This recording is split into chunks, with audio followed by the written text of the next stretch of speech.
कहानी की शुरुआत करीब 4 साल पहले होती है। साहिल और मैं बीटेक की पढ़ाई कर रहे थे। हम दोनों वहाँ पर एक रूम लेकर रहते थे। मैं थोड़ा पढ़ाई लिखाई में ध्यान देने वाला लड़का था और साहिल को घूमना फिरना बहुत पसंद था। साहिल हमेशा नई जगह पर घूमना पसंद करता था, जबकि मैं अपने घर पर बैठकर पढ़ाई करना ज़्यादा पसंद करता था। एक दिन हम सारे कॉलेज के ग्रुप के फ्रेंड्स बैठकर बातें कर ही रहे थे। तभी हमारे एक दोस्त अनिल ने हमें बताया, अरे तुम जानते हो क्या, अस्पताल के बगल वाले शमशान में क्या हुआ है? साहिल ने हैरान भरे अंदाज में पूछा। नहीं, क्या हुआ है बता तो अनिल बोला, अरे वहाँ पर रात को लोग किसी को जलाने के लिए गए थे। उन्होंने बताया कि वहाँ पर उन्होंने किसी साए को देखा और फिर बड़ी अजीब अजीब सी आवाज़ें सुनी। वो लोग एकदम डरे हुए थे और फिर बॉडी को बहुत मुश्किल से ही वो लोग जलाकर तुरंत वहाँ से निकल गए। अनिल ने आगे जारी रखते हुए बताया कि किसी तरीके से कल रात वो और उसके दोस्त भी वहाँ पर गए थे, लेकिन उन्हें वहाँ पर कुछ भी अजीब महसूस नहीं हुआ, जिसकी वजह से वो वापस लौट आए। उसने बताया, हम सब ने वहाँ पर कुछ महसूस तो नहीं किया, मगर आवाज़ें बड़ी अजीब सी आ रहे थे। अब सच कहूँ तो हमें भी थोड़ा डर तो लग ही रहा था, इसलिए हम लोग वहाँ से वापस आ गए। बस फिर क्या था, उसके बाद तो साहिल के दिमाग में बस उसी जगह की बातें घूमने लगी। जब हम लोग अपने रूम पर वापस आए तब साहिल ने मुझसे कहा, चलना आदित्य, आज हम लोग भी उसी शमशान में चलते हैं, देख कर आते हैं कौन सा नया भूत आया है इस शमशान में। और वो ज़ोर से हंस दिया, लेकिन मैं अंदर ही अंदर परेशान हो गया, क्योंकि मैं जानता था कि एक बार साहिल ने अपने हाथ में कोई काम ले लिया तो पूरा किए बिना वो दम नहीं लेगा।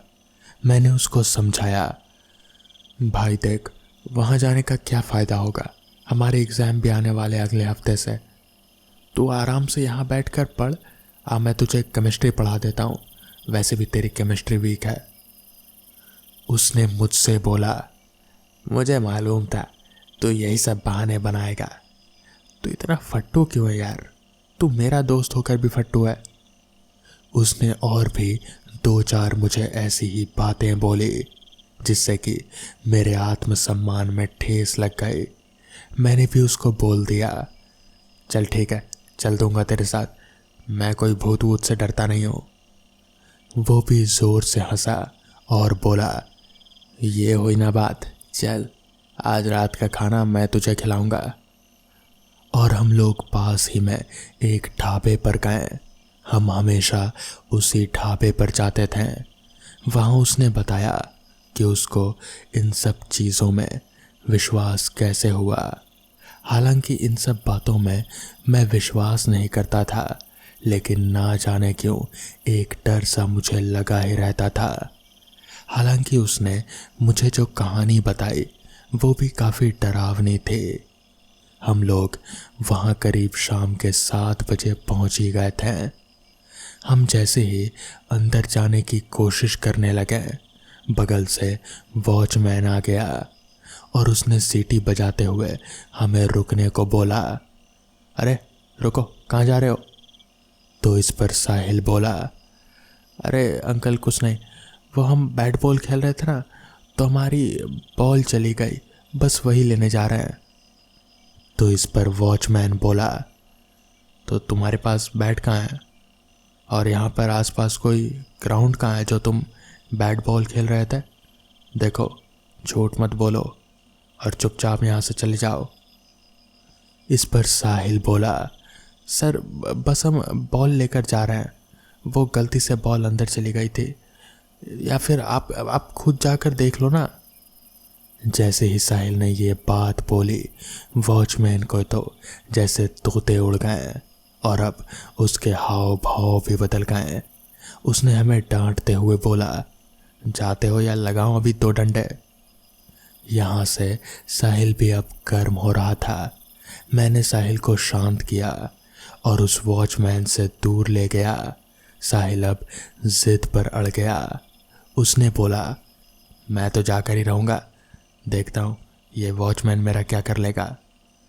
मैंने उसको शांत करने के लिए ये बात बोली कि अभी वो वॉचमैन भी थोड़ी ही देर में सोने चला जाएगा, तो क्यों ना हम लोग थोड़ी देर बाद आए या फिर करीब 12 साढ़े 12 बजे के आसपास आए।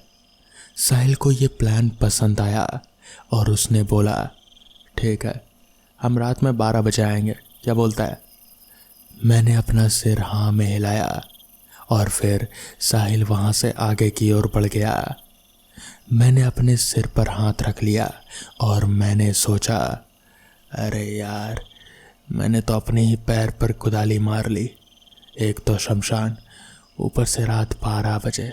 मेरी मती मारी गई थी जो मैंने साहिल को यह आइडिया बता दिया। इसी बीच मैं साहिल को कई बार मना रहा था, लेकिन साहिल अपने फैसले पर पूरे तरीके से अड़िग था और आखिरकार वो घड़ी आ ही गई जब हमें शमशान के लिए निकलना था। आमतौर पर जहां हम रहते थे वहां पर 12 बजे भी चहल पहल रहती है, लेकिन आज ना जाने क्यों एक अजीब सा सन्नाटा पसरा हुआ था। साहिल ने अपनी साइकिल उठाई और मैं साइकिल के पीछे बैठा और हम दोनों शमशान के लिए चल दिए। हॉस्पिटल तक तो स्ट्रीट लाइट चल ही रहे थे, लेकिन जहां से शमशान की बाउंड्री स्टार्ट होती थी वो पूरा इलाका पूरा तरीके से एकदम काला था। वहाँ एक भी लाइट नहीं थी। हालांकि वो एक मेन रोड था, लेकिन इस वक्त भी वहाँ पर घोर सन्नाटा फैला था। मैंने इस काली रात को देखते हुए साहिल को एक बार फिर चेताया, भाई देख ले, हम इतना बड़ा काम करने जा रहे हैं, तू रेडी तो है। इस पर साहिल ने जवाब दिया, मैं हमेशा रेडी रहता हूँ, तू बता तेरे अंदर क्या चल रहा है। मैंने बोला, देख मुझे डर तो नहीं लगता, मगर मैं अंदर नहीं चल सकता यार। देख मैं बाहर ही खड़ा रहूँगा, अगर कोई आया तो मैं तुझे बता दूँगा। साहिल ने भी हाँ कहा और वो बेचारा शमशान के अंदर चला गया। थोड़ी दूर तक तो मैं उसको देख पा रहा था कि वो अपनी फ्लैश लाइट चलाकर बिल्कुल शमशान के बीचों बीच जा रहा था। थोड़ी देर बाद वो रोशनी भी दिखने गायब थी कि तभी मैंने आवाज़ सुनी, कोई सीटी बजा रहा था। मैंने अंदर हल्की सी आवाज़ लगाई, साहिल, साहिल कोई आ गया है, ए साहिल जल्दी बाहर आ। लेकिन अंदर से कोई भी आवाज़ नहीं आई।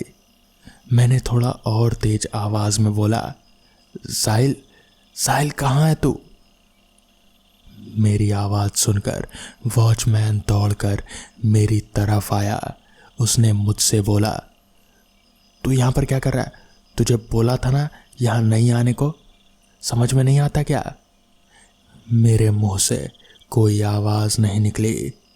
उस वॉचमैन ने मेरी तरफ निगाह डालते हुए कहा, अरे तुम इतने डरे हुए क्यों हो, बताओ क्या हुआ। तुम तो ऐसे डरे हो मानो कोई भूत देख लिया हो। मैंने डरते हुए बोला, मैंने भूत तो नहीं देखा, लेकिन वो भूत देखने गया है। उसने हैरानी भरी निगाह से मेरी तरफ देखा और फिर कहा, भूत देखने गया है मतलब कौन गया है अंदर, कहाँ गया है। मैंने डरकर सारी कहानी उस वॉचमैन को बता दी। तो इस पर वॉचमैन बोला, अरे यार तुम्हारी मत मारी गई थी क्या, तुम ऐसी जगह पर आते ही क्यों हो, ये कोई पिकनिक मनाने की जगह है क्या, जब देखा यहाँ पर आ गए मुंह उठाकर। तुम लोग बड़े बेवकूफ़ हो यार। कल भी तुम्हारे जैसे ही कुछ लड़के आए थे, मैंने उन्हें देखा और डांट कर भगा दिया। वो लोग तो अंदर जाने की हिम्मत भी नहीं कर रहे थे। वॉचमैन अनिल और उनके दोस्तों की बात कर रहा था। वॉचमैन ने बोला, तेरा दोस्त कहाँ है, उसको आवाज़ लगा। मैंने ज़ोर से आवाज़ लगाई, साहिल, साहिल कहाँ पर है, जल्दी बाहर आ। लेकिन अंदर से कोई भी जवाब नहीं आया। मैं पूरी तरीके से डर गया था। मुझे पता नहीं था कि साहिल के साथ क्या हो गया है। मैंने कई बार साहिल को पुकारा, लेकिन सन्नाटा पूरी तरह से कायम था। वॉचमैन भी मेरे साथ साथ साहिल को आवाज़ लगा रहा था। मैं पूरा पसीने में भीग चुका था। मुझे अपने ऊपर शर्मिंदगी महसूस हो रहे थे कि मैं कैसा दोस्त हूँ। अपने दोस्त को अकेले ही शमशान में छोड़ दिया। मैं दोस्ती के नाम पर कलंक हूँ। मैंने दोस्ती का फर्ज नहीं निभाया। मैं तो डरा हुआ ही था। वॉचमैन की भी सिट्टी पिट्टी गुल थी। हिम्मत करके मैंने वॉचमैन को बोला, अंकल चलो ना, हम चलकर देखते हैं कि क्या हुआ है साहिल के साथ। वॉचमैन ने मेरी तरफ बड़ी हैरान भरी निगाहों से देखा और मुझसे बोला, तुम पागल हो क्या, तुम अंदर जाना चाहते हो? तुम जानते नहीं इस शमशान के बारे में कितनी अफवाहें हैं। यहाँ जो भी रात में गया वो कभी वापस नहीं लौटा। इस पर मैंने कहा, पर अंकल, मेरा दोस्त अंदर है, मैं उसे ऐसे नहीं छोड़ सकता। मैं जा रहा हूँ, बस आप मुझे अपनी टॉर्च दे दीजिए।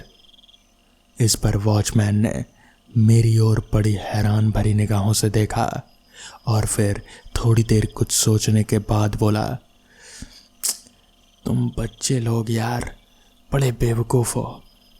यहाँ आ जाते हो, बताओ ये पिकनिक की जगह है। चलो मैं भी तुम्हारे साथ ही चलता हूँ। जिसके बाद मैं और वॉचमैन हम दोनों शमशान के अंदर दाखिल हुए। शमशान के अंदर पूरा तरीके से अंधेरा पसरा हुआ था। अंधेरे के अलावा और कुछ भी नहीं था। आसपास बड़े ही जंगल झाड़ थे। मुझे कहीं पर भी आसपास साहिल नज़र नहीं आ रहा था। हम लोग आगे बढ़ने लगे। शमशान में बहुत ही अजीब अजीब तरीके की आवाज़ें आ रही थी। कभी कभी तो ऐसा महसूस हो रहा था कि जैसे कोई औरत रो रही हो। मेरा तो पूरा रोम रोम कांप रहा था। वॉचमैन के भी हाथ थर थर कर रहे थे। हम लोग किसी तरह चलते चलते शमशान के बीचों बीच पहुँचे तो वहीं पर मुझे पास ही में एक टॉर्च पड़ी हुई दिखी जो कि जल रहे थे। शायद यही साहिल की टॉर्च थी। हम लोग भागकर उस टॉर्च के पास गए तो पाया कि साहिल वहीं बगल में ही बेहोश पड़ा हुआ है। हम लोगों ने किसी तरह साहिल को उठाया और फिर उसे होश में लाने की कोशिश करने लगे। हम लोग अभी ये सब कर ही रहे थे कि तभी अचानक ही वो जो औरत के रोने की आवाज़ थी वो एकदम से तेज होने लगी और फिर हमें ऐसा महसूस होने लगा कि जैसे पास के झाड़ियों में कोई खड़ा है और वहाँ से घूर घूर कर हमें ही देख रहा है। वॉचमैन ने मेरी तरफ देखा और इशारे में कुछ कहा। मैं समझ गया कि वो मुझे क्या बताना चाह रहा है। हम दोनों ने साहिल को किसी तरह उठाया और फिर भागते भागते हम लोग शमशान से बाहर निकले। बाहर निकलकर वॉचमैन ने अपना पानी का बोतल लाया और साहिल के चेहरे पर मारा तो फिर साहिल होश में आया। होश में आने पर वो बुरी तरीके से डरा हुआ था। उसने जो घटना बताई वो सुनकर मेरे और वॉचमैन हम दोनों की रूह कांप गई। दरअसल उसने बताया कि वो शमशान में सीटी बजाते हुए आराम आराम से जा रहा था और वो मन ही मन भूतों का मजाक उड़ा रहा था कि तभी अचानक ही उसके सामने एक बहुत ही भयानक सी दिखने वाली औरत आ खड़ी हुई। उसका चेहरा पूरा जला हुआ था। आधे चेहरे पर हड्डियां नजर आ रहे थे। साहिल इतना डर गया कि वो वहीं पर गिरकर बेहोश हो गया। उस दिन के बाद से साहिल का घूमने फिरने का शौक छूट गया। तो दोस्तों, ये थी आज की पहली कहानी। तो चलिए बढ़ते हैं आज की दूसरी कहानी की ओर। देवदत्त की दिल की धड़कनें बढ़ी हुई थी। वो एक बड़े से पेड़ के पीछे छुपा हुआ था। डर की वजह से उसकी हालत खराब थी। आधी रात का माहौल था। वो इस भयानक जंगल में फंस चुका था। उसने भागने की कई कोशिशें कर ली, पर वो ऐसे टापू पर फंस चुका था जिसके चारों तरफ बस समुद्र का पानी ही था। वो एक शोध करता था जिसे नए नए टापू खोजना और वहां संशोधन करना पसंद था। वो अपने साथियों के साथ इस टापू पर आया था, पर उसके सारे साथी मारे जा चुके थे। उसका जहाज भी भारी तूफान में द्वीप के बाहर निकल चुका था। वो वापस नहीं जा सकता था। उसे पता था कि ये टापू एक शापित जगह है। उसे पता था कि उसके साथियों को किसने मारा था और शायद आज उसके भी मरने की बारी थी। वो द्वीप असल में काफ़ी बड़ा था। उसमें पहाड़ और घना जंगल भी मौजूद था। वहाँ एक काफ़ी पुराना लाइट हाउस था। देवदत्त ने अपने मन में कहा, अगर मुझे बचना है तो लाइट हाउस में जाकर छिपना होगा, वरना वो चुड़ैल मुझे भी मार देगी। मुझे इस जंगल में आना ही नहीं चाहिए था। लाइट हाउस तट के पास बना हुआ था और देवदत्त इस वक्त जंगल में था। वहां तक वापस जाने की दूरी लगभग 1 घंटे की थी। वो अब पेड़ के पीछे से निकलकर धीरे धीरे आगे बढ़ने लगा। अचानक ही तेज बारिश शुरू हो गई। आसमान में बिजलियों के कड़कने की आवाज आने लगी। देवदत्त और भी ज्यादा डर गया, पर वो धीरे धीरे आगे बढ़ता रहा। वो थोड़ी देर चलता और एक पेड़ के पीछे छिपकर आसपास ध्यान से देखता। वो संभल कर आगे बढ़ रहा था। उसका दिल अब भी जोरों से धड़क रहा था। जमीन पर बारिश की वजह से कीचड़ हो गया था। वो संभल कर खुद को दिलासा देते हुए आगे बढ़ रहा था। थोड़ी देर चलने के बाद वो फिर एक पेड़ के पीछे छिपकर आसपास देखने लगा कि तभी अचानक कई बूंदें उसके ऊपर गिरने लगी। उसे लगा कि बारिश की बूंदें हैं, पर उसने जब अपने हाथ पर देखा तो वो कांप उठा। वो बूंदें खून की थी। वो थरथराने लगा। उसका शरीर अब हिल नहीं पा रहा था। उसने हिम्मत करके ऊपर देखा। पेड़ पर किसी जानवर की तरह अपने शिकार का इंतजार करते हुए वो भयानक चुड़ैल अपना मुंह खोले देवदत्त को देख रहे थे। पेड़ पर किसी चमगादड़ की तरह काली जली हुई शरीर की चमड़ी, मुंह से नजर आते सड़े हुए भयानक दांत, जिसमें से उसकी लंबी जुबान लटक रहे थे। हाथों में भयानक नुकीले नाखून। उसके बाल किसी पेड़ के जटाओं की तरह घुटने तक आ रहे थे। उसी बालों के बीच से उसकी भयानक लाल आंखें देवदत्त को दिख रहे थे। अचानक से उसने देवदत्त पर हमला कर दिया। उसे ऊपर पेड़ पर धीरे धीरे ऊपर खींचने लगी, जैसे कोई जानवर अपना शिकार खींच रहा हो। अपने नाखूनों से उसके शरीर की चमड़ी खरोंचने लगी, जिसमें से खून की बूंदें निकलने लगी। देवदत्त चीख रहा था। उसे असहाय दर्द हो रहा था। वो देवदत्त से करीब 2 गुना बड़ी थी।